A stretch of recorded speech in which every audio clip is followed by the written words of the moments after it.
Assalamualaikum warahmatullahi wabarakatuh. Halo semuanya, aku Adelia Putri. Di video kali ini kita akan membahas materi kelas 8 semester 1 nih, yaitu usaha dan pesawat sederhana. Nah, kita langsung masuk ke pembahasan pertama yuk, yaitu usaha.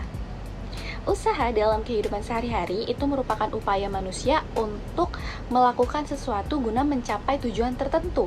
Lalu apa itu usaha dalam ilmu sains? Nah, dalam ilmu sains, usaha itu merupakan hasil kali dari gaya dan juga perpindahan. Sehingga dalam matematisnya ditulis W sama dengan F dikali S, di mana W adalah usaha, F adalah gaya, dan S adalah perpindahan.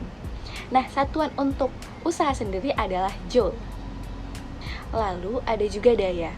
Nah, apa sih hubungan daya dengan usaha? Nah, daya itu merupakan usaha setiap satu sekonnya.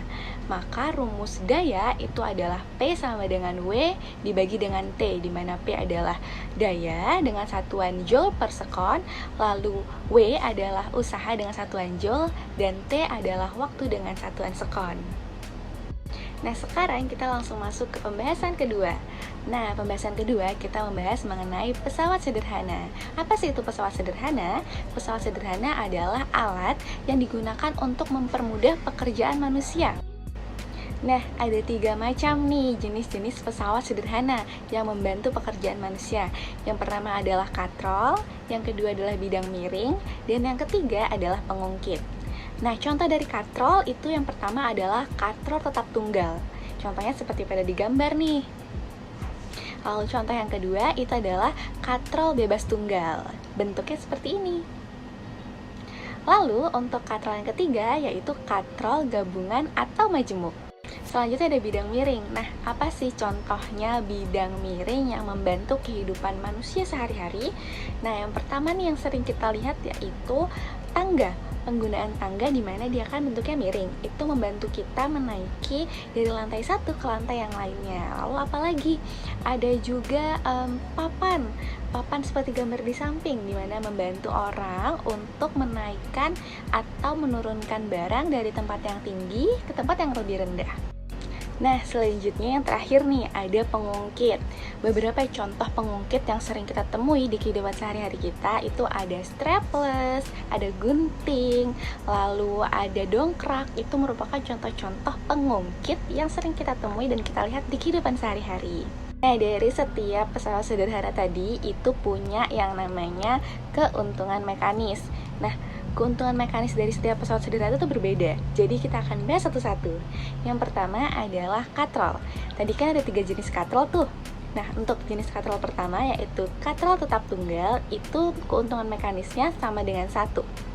Karena dia tidak menggandakan gaya kuasanya. Lalu untuk jenis katrol kedua yaitu katrol bebas, di mana keuntungan mekaniknya itu lebih dari 1. Karena pada kenyataannya keuntungan mekanik untuk katrol bebas itu adalah 2. Lalu ada juga katrol majemuk, di mana keuntungan mekaniknya itu tergantung dari jumlah tali yang menyokong berat bebannya. Jadi jika jumlah talinya ada 3, maka keuntungan mekaniknya 3. Nah, untuk mencari keuntungan mekanik dari jenis pesawat sederhana kedua yaitu bidang miring, bisa dengan cara membagi jarak kuasa dengan jarak beban, sehingga didapatkan rumus KM atau keuntungan mekanik sama dengan gaya beban dibagi dengan gaya kuasa, atau sama dengan panjang bidang miring dibagi dengan ketinggian, sehingga didapatkan rumus KM sama dengan L dibagi dengan H. Nah, untuk pesawat sederhana yang ketiga yaitu pengungkit, kita bisa mencari nilai keuntungan mekaniknya dengan menggunakan rumus di mana membagi panjang lengan kuasa dengan panjang lengan beban, sehingga didapatkan rumus dari keuntungan mekanik untuk pengungkit yaitu KM sama dengan gaya beban atau FB dibagi dengan gaya kuasa atau FK, atau sama dengan lengan kuasa atau LK dibagi dengan lengan beban atau LB. Nah, sekian pembelajaran kita mengenai usaha dan pesawat sederhana. Semoga bermanfaat buat teman-teman semua ya. Terima kasih.